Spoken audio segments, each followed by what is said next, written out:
Hola, ¿qué tal? Bienvenidos a esta segunda parte de la materia sobre garantías constitucionales entendidas como derechos humanos. En esta ocasión, como podrán ver, es un video previamente grabado. ¿Por qué? Para garantizar que puedan escuchar los contenidos, no haya problemas de internet, que se detenga el audio, la imagen. Pero ¿cómo lo vamos a realizar? Ustedes revisan este video y acabando inmediatamente nos conectamos a una videosesión, ya precisamente para que conversemos, nos retroalimentemos sobre el contenido que voy a platicarles, que les voy a compartir en este momento. Estábamos sentando las bases de los derechos humanos en el sistema de justicia penal.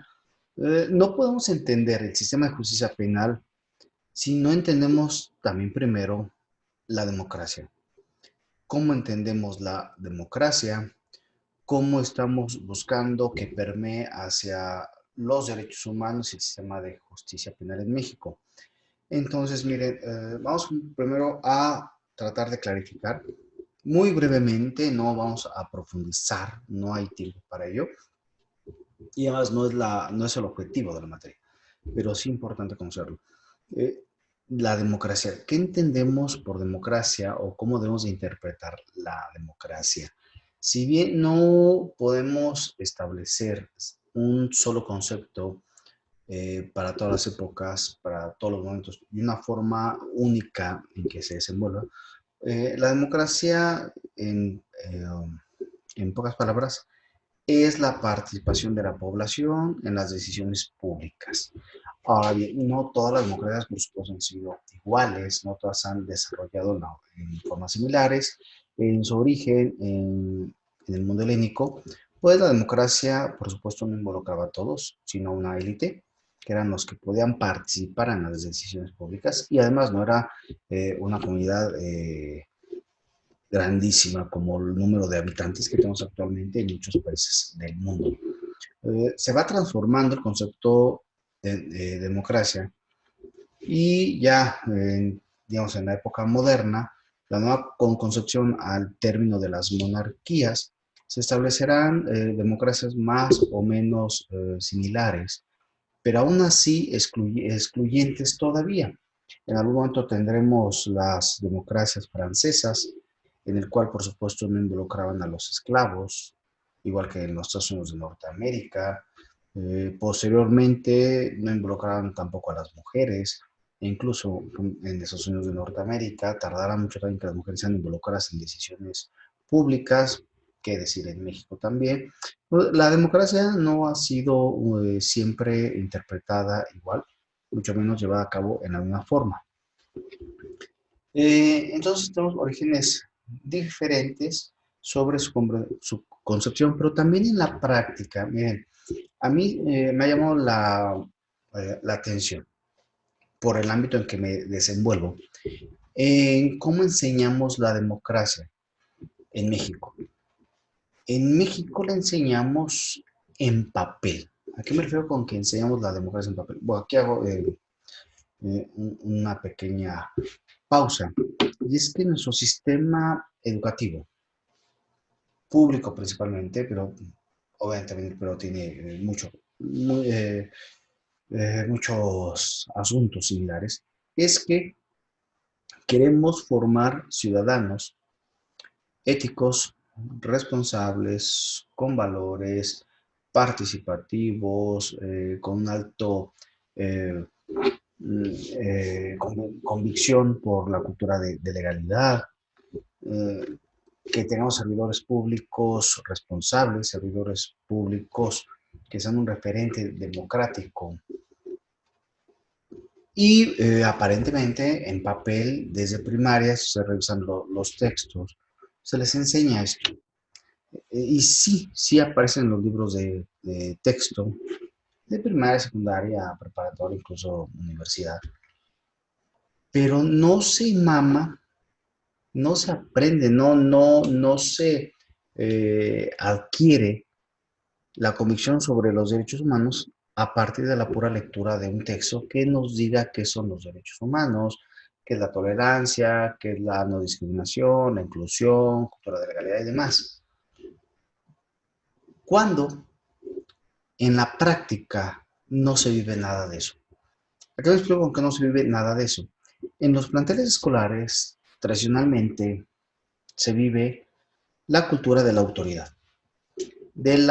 vertical y de la decisión no socializada. Me refiero a que la persona que está al frente de una institución educativa toma sus decisiones y basta que sea el que tiene el control para que su decisión sea la que se va a aplicar.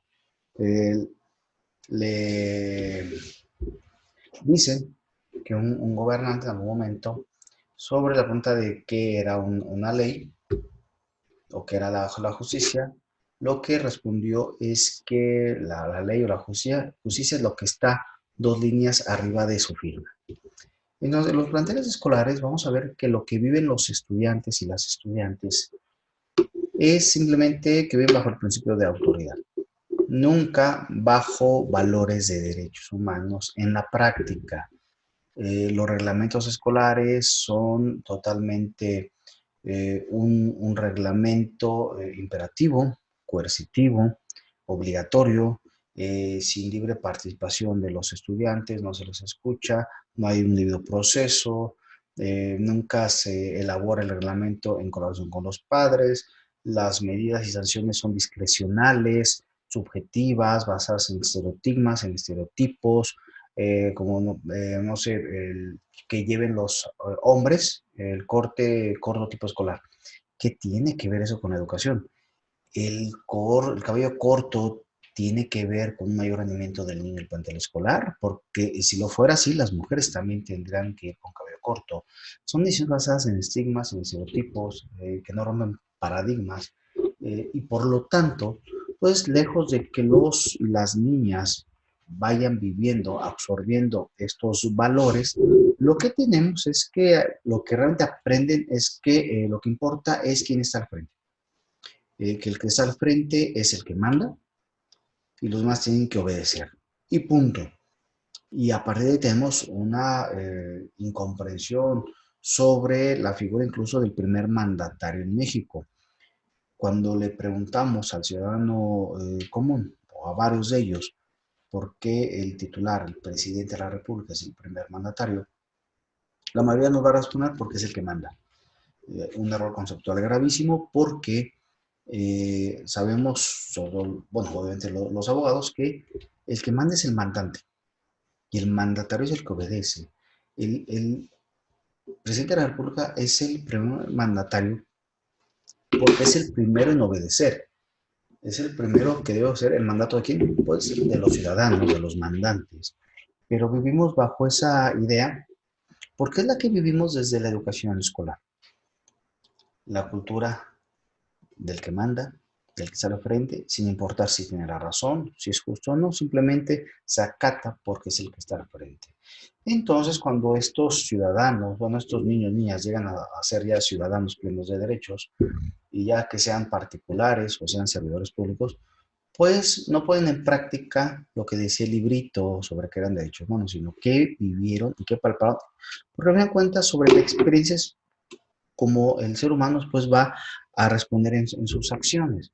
Si yo ya aprendí que no debo confiar en alguien, porque aunque me diga, no sé, la religión católica o la que tú me digas que el perdón y que hay que perdonar a los que nos ofenden y demás, yo sé que en la práctica sí, yo sé que la gente puede traicionar, que debo de desconfiar y demás, pues cuando yo crezca, pues a fin de cuentas, pues me voy a cuidar mucho, voy a desconfiar de las personas, no voy a perdonar tal vez a alguien que me traicionó, independientemente de la moral, ¿no?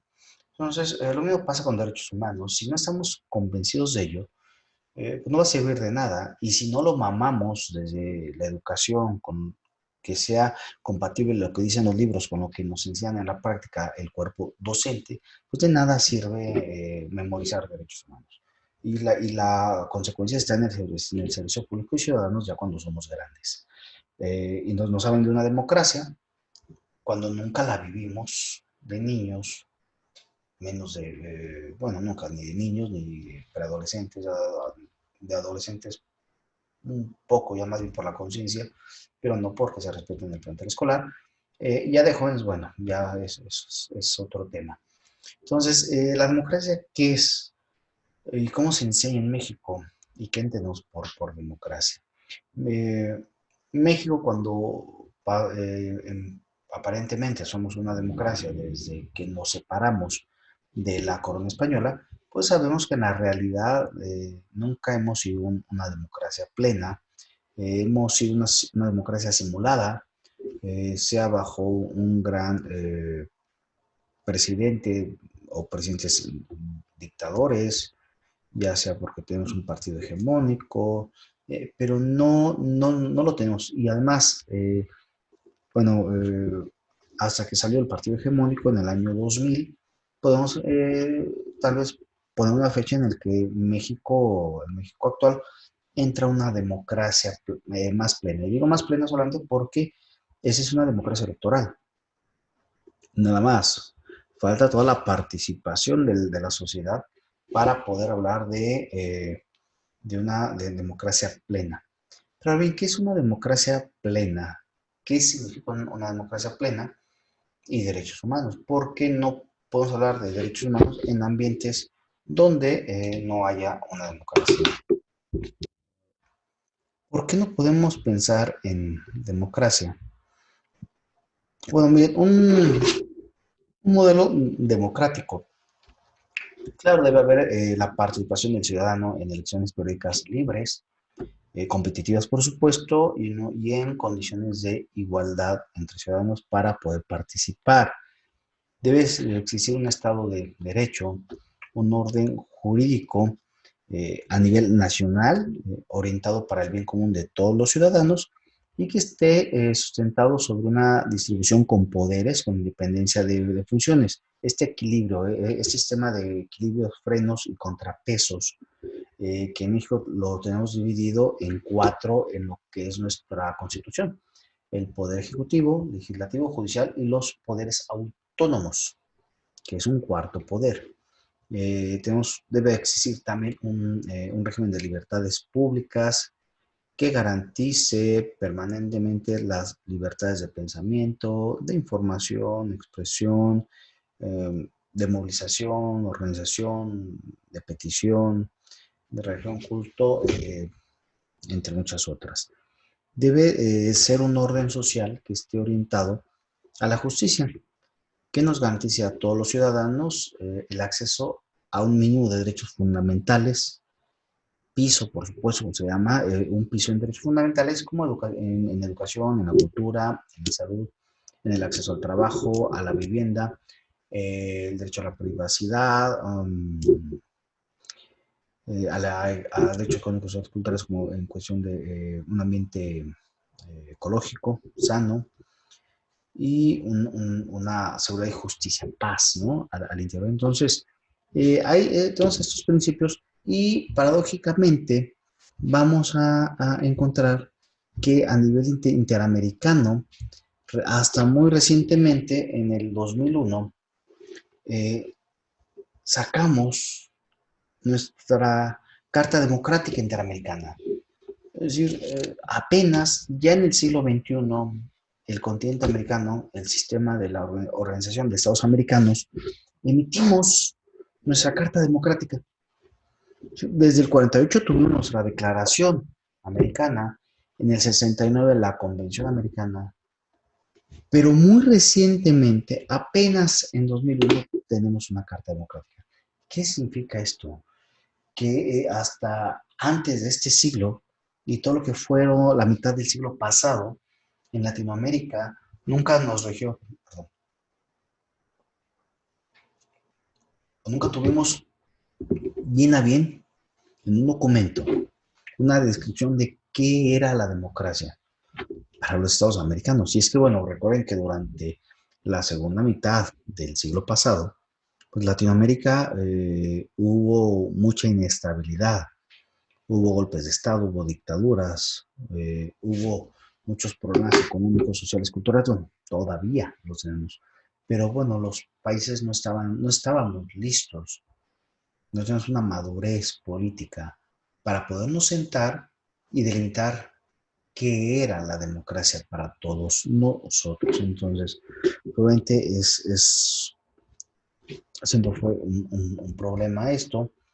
Y déjenme ver, aquí les tengo la carta democrática y trae dice, bueno, en el artículo primero, que la democracia es esencial para el desarrollo social, político y económico de los pueblos de las Américas.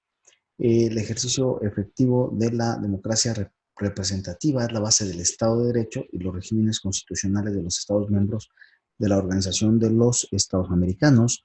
La democracia representativa se refuerza y profundiza con la participación permanente, ética y responsable de la ciudadanía en un marco de legalidad conforme al respectivo orden constitucional. Y el artículo tercero específico dice, junto con el cuarto, son elementos esenciales de la democracia representativa, entre otros, el respeto a los derechos humanos y las libertades fundamentales, el acceso al poder y su ejercicio con sujeción al Estado de Derecho, la celebración de elecciones periódicas libres, justas y basadas en el sufragio universal y secreto, como expresión de la soberanía del pueblo, el régimen plural de partidos y organizaciones políticas, y la separación e independencia de los poderes públicos y son componentes de este ejercicio de la democracia, la transparencia, las actividades gubernamentales, la probidad, la responsabilidad de los gobiernos en la gestión pública, el respeto por los derechos sociales, la libertad de expresión y de prensa. Entonces, pues tenemos ahí un marco jurídico de qué es la democracia. Pero aún así, vamos y tenemos que recordar que los derechos humanos no son derechos absolutos. ¿Qué significa? Que no hay ningún derecho absoluto, ni siquiera la vida es un derecho absoluto. Recuerden que hay estados con una pena de muerte todavía activa, se permite la interrupción del embarazo por causas médicas, entre otras, y por lo tanto ni siquiera la vida es un derecho absoluto, no hay derechos humanos absolutos. Lo que se debe hacer es ponderar, que es algo que vamos a ver, yo ya les platiqué el lunes, que vamos a ver más adelante en otra sesión ampliamente la ponderación. Entonces, ¿cómo podemos establecer los estados cómo se implementa una democracia? ¿O qué definición de democracia tenemos que sea vinculante a los estados? Bueno, en primer lugar, no hay como tal un concepto vinculante de qué es la democracia. Incluso en una resolución de 2008, en el caso Apitz Barbera contra Venezuela, eh, la Corte Interamericana resolvió que no existe un derecho a la democracia. Espérame tantito. Lo que dice la Carta y lo que en otras resoluciones la Corte Interamericana ha vinculado a una democracia es que la democracia es un principio orientador de interpretación, es un principio, no un derecho. Que si bien hay muchos derechos individuales que son propios de una democracia, como el derecho a la libertad de expresión, el derecho a la participación política, son parte de una democracia, no se puede invocar un derecho a la democracia, porque no hay una definición para todos los estados en la misma forma. Y lo explico de la siguiente manera. Hay una teoría que se llama la teoría del desempaque de los derechos humanos, que de alguna manera retoma lo que es el margen de apreciación de los derechos humanos y que tiene que ver con lo siguiente, y lo ha establecido más ampliamente la Corte Europea de Derechos Humanos, pero también la Corte Interamericana. ¿Qué quiere decir esto? No todos los derechos humanos pueden exigirse su materialización en la misma forma en todos los estados americanos. ¿Qué significa? Significa que hay un piso en derechos humanos, pero no puede la Corte Interamericana decidir y ordenar la forma en que se dan de implementar en cada estado. Lo explico con un caso reciente, el caso mexicano, el caso de Castañeda Guzmán contra México. Castañeda Guzmán, antiguo canciller mexicano, en tiempos de Fox, recuerden, se autopostula para la presidencia de la República como ciudadano, como candidato independiente. En aquel entonces, la única forma de acceder a ser postulado para ser candidato a la presidencia de la República y para cualquier otro puesto era vía partido político. Alegó en su favor Castañeda primero ante la Comisión Interamericana de Derechos Humanos, que es la vía, y luego ellos ante la Corte Interamericana, que la Constitución Política Mexicana establece sin distinción y sin mayor requisito el derecho de todos los ciudadanos a votar y ser votado. Y aclaraba a Castañeda Guzmán que si la Constitución no establecía restricciones, si la norma general máxima no establecía restricciones, no tenía por qué establecerla una inferior en la ley electoral, porque se le niega el registro. Lo que claro, lo estoy comentando muy brevemente, hay muchas aristas, si quieren conocer a fondo, lo podemos platicar más a fondo también, por supuesto, más adelante, o pueden ver el caso. Lo que quiero llegar aquí es que en su resolución la Corte Interamericana, en lo que se refiere al margen de apreciación, va a resolver que lo importante en un sistema de participación ciudadana no puede haber una sola fórmula. ¿Por qué? Porque en un sistema democrático de participación ciudadana hay muchas formas válidas. Tenemos, por ejemplo, la fórmula de los Estados Unidos de Norteamérica, donde no es un sufragio directo, sino por zonas, ¿no? Es decir, cada estado tiene un número de votos electorales, no por votos por cada ciudadano que cuenten. Es decir, un estado puede valer 20 o 14 u 8 puntos y quien gane el estado, ahí sí, en la votación directa que se cuenta, el partido que gane ese estado se lleva todos los puntos del estado, todos los votos electorales de ese estado. Pero hay estados que pueden valer más para un candidato y otros que pueden valer menos.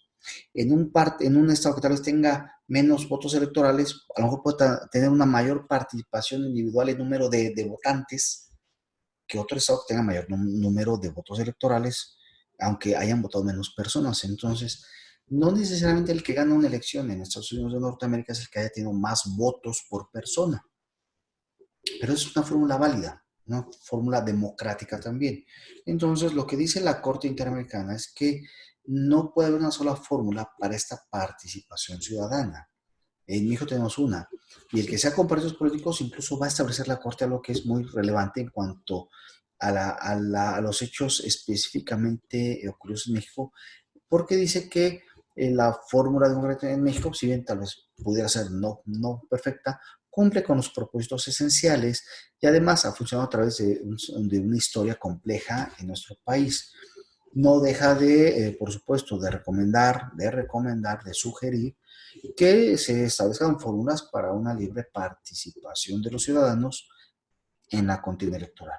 Por lo que años más tarde tendremos ya las candidaturas ciudadanas, claro, con muchos sesgos, tapones por parte de los poderes, de los partidos políticos, de los poderes reales ahí involucrados, pero ese es otro tema. Pero a fin de cuentas es cómo cada estado puede ir implementando, desempacando los derechos humanos en su territorio. Y la democracia, pues, lamentablemente, para bien o para mal, también va por ahí. La democracia no hay una sola, como en su implementación, eh, pero siempre debe de ir avanzando, por supuesto. Recuerden, uno de los principios de los derechos humanos es que son progresivos. Voy a hacer mis anotaciones también. De pronto no entiendo ni a mi letra. Ahora bien, en México, igual, quedamos todavía un poquito con la democracia en este momento. ¿Qué ha entendido el mexicano por democracia? ¿O qué aparentemente hemos entendido? Lamentablemente siempre hemos entendido, digo, revisando un poco el comportamiento de la población, de las autoridades, es que creemos que la democracia es solamente electoral y que al que llega al poder se le dan o se le deben dar todas las facultades para que nos resuelva todos los problemas, ¿no? Denle más poder al poder, actualmente quiere manejar incluso el presupuesto, ¿no? Federal a discreción, y todos estamos esperando, bueno, que el titular en turno a nivel municipal, estatal o federal sea quien nos resuelva los problemas, ¿no? Y le reclamamos y le exigimos que respete y que haga y que resuelva y que nos haga el día. Pero el ciudadano no se involucra realmente. Miren, en San Luis Potosí, que es donde en el caso estamos, se hacen mesas redondas, se hacen paneles, tanto por parte de comisiones de derechos humanos, instituciones públicas, cumpliendo este principio de socialización y de involucrar a la sociedad en la toma de decisiones en política pública, mesas redondas, mesas de trabajo, se convoca a la sociedad, y es lamentable la apatía del ciudadano. No acude, no participa, y acabamos viendo siempre a las mismas caras. Si es un evento o varios eventos en diferentes tiempos para una reforma, una política pública para mujeres, vamos a ver a los mismos grupos, a las mismas caras. Igual, y hablando de diferentes derechos, veremos siempre a los mismos grupos, y es como una reciente publicación en Nexos de, la, de esta pirámide, de este torre, donde solo están los eruditos y parecía que trabajan para sí mismos. Esos académicos que pues, sus investigaciones se quedan para ellos y solo ellos entienden y solo ellos se ven y se leen y no llega a la población. Entonces, en México no nos involucramos todavía en política pública, solo nos hemos involucrado en votar y ya, y creemos que ahí termina y inicia y termina la democracia. Y mucho de lo que ocurre y decisiones públicas que se toman se hacen con la apatía, con la bulia de la población. Todavía no hemos madurado como una sociedad democrática realmente.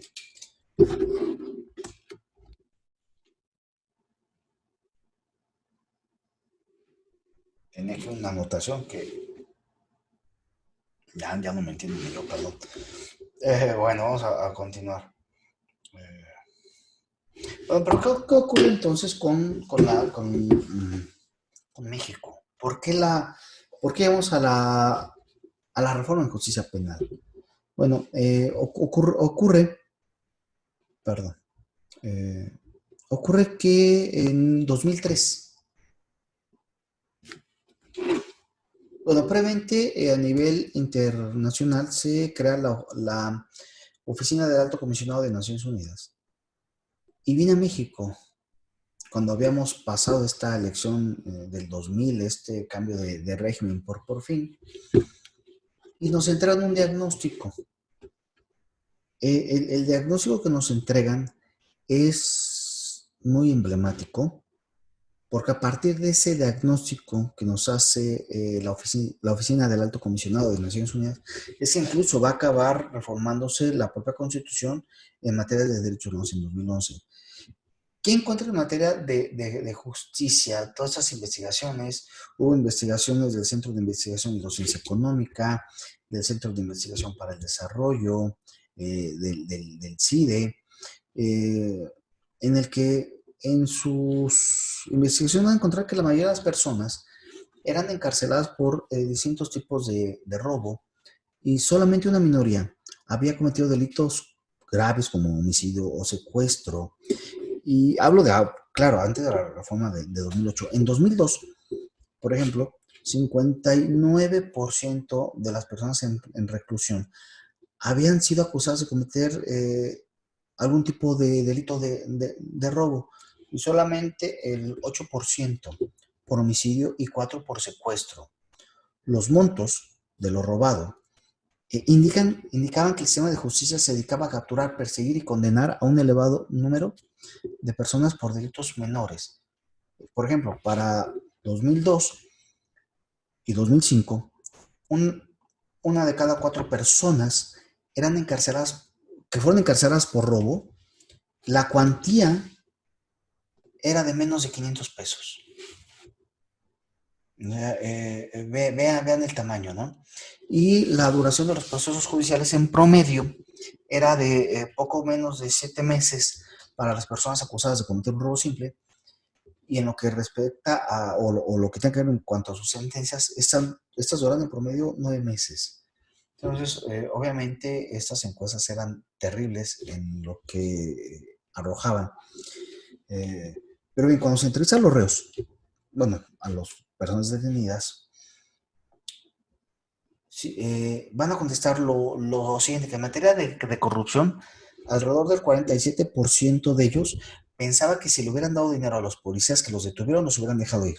Y de hecho, el 22% declaró que un policía judicial, entonces judiciales, sí les pidió dinero, sí les pidió dinero, pertenencias, y otro 16% declaró que un policía preventivo hizo eso mismo. Sobre el uso de la fuerza, el 35% de los detenidos declaró que un policía judicial lo había amenazado y humillado, y un 38% que lo había golpeado. En cuanto a los policías preventivos, 13% de las personas encarceladas declaró que fueron amenazadas o humilladas por uno de ellos, y 19% que fueron golpeadas. Solo el 30% de las personas encarceladas fueron informadas por la policía de qué delitos estaban siendo acusados al momento que fueron detenidos. El 69% de las personas encarceladas no fueron informadas sobre su derecho de realizar una llamada telefónica cuando llegaron a la agencia del Ministerio Público.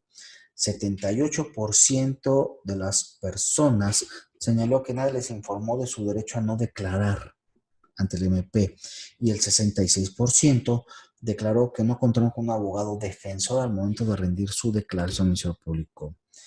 66% declaró que nadie le informó su derecho a no declarar tampoco en el juzgado. El 68% declaró que el juez no estuvo presente al momento de rendir su declaración en el juzgado. De hecho, el, el 84% declaró que nunca habló con el juez durante el juicio. 84% no conoció a su juez, nunca habló con él. Y entonces, desde esa perspectiva de qué llevaba entonces las audiencias, el control de audiencias y demás, tenemos el siguiente. El secretario de Acuerdos en esas entrevistas fue el que estuvo a cargo de las audiencias en un 44% de los casos. La secretaria mecanógrafo en un 18%. El agente del Ministerio Público del juzgado en un 17%. Es decir, a ver, llevaba la audiencia judicial, jurisdiccional, el propio Ministerio Público, quien acusaba. Quien acusaba era el encargado también de llevar la audiencia, imagínense ustedes, por favor. Eh, bueno, obviamente esto era terrible para nuestro sistema judicial, y además lo que se informaba al mundo. Recuerden que cuando llegamos a... se le abren las puertas a Naciones Unidas, nunca se le había hecho previamente, en los más de 50 años que éramos parte de ese sistema, bajo esta isla jurídica del cual ya habíamos hablado, pues se le abren las puertas al sistema de Naciones Unidas para que nos vengan a revisar, y se hace iniciando el siglo. Y bueno, lo que arroja es terrible en diferentes aspectos, y todas muchas recomendaciones, y lamentablemente, para bien o para mal, siendo un país periférico del sistema geopolítico mundial, pues el acceso a financiamientos, el acceso a préstamos, a instancias, a mercados, pues van de la mano de cumplir con ciertos requerimientos de los países, estos países, perdón, hegemónicos. Y pues de la misma forma, ya teniendo el diagnóstico, estos datos, los otros países decían, oye, pues, qué obra, ¿no? Entonces México inevitablemente tenía que hacer diversas reformas, entre ellas en justicia penal. Ese sistema realmente, aunque era mixto, el sistema inquisitivo era terrible. La no presunción de inocencia, la no legalidad de lo que se hacía, las múltiples acusaciones de injusticia, de corrupción en el sistema. Entonces, era imposible mantener un sistema de justicia como el que teníamos, ya bajo el escrutinio de la comunidad internacional. Eso va a lograr que en 2008 se reforme el sistema de justicia en México. Bueno, pues por ese momento damos aquí esta pausa y continuamos un momento más.